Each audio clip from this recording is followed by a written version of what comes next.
Muy bien, vamos a hacer este tema que le gusta a mi mamá. Dice así. ¿Qué te voy a decir? Nada puedo inventarte.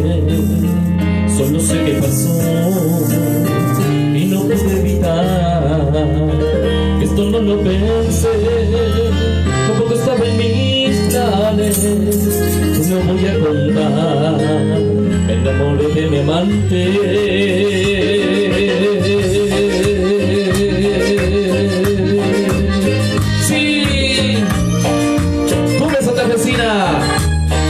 Para mis amigos, para Fernando Ataide, para Pablo.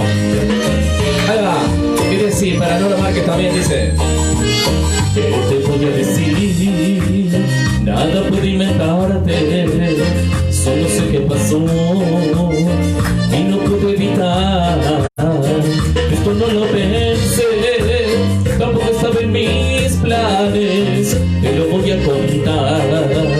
Me enamoré de mi amante.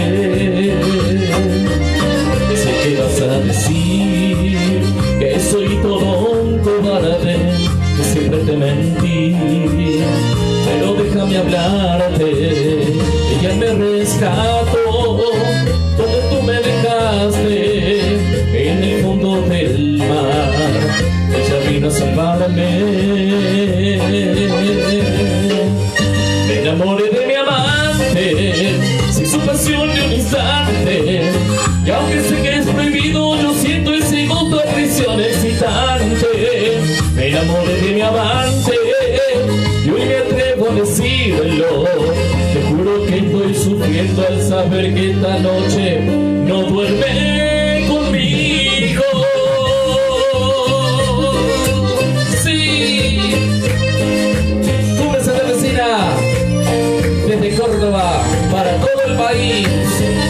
Este viernes 11 de septiembre del 2020.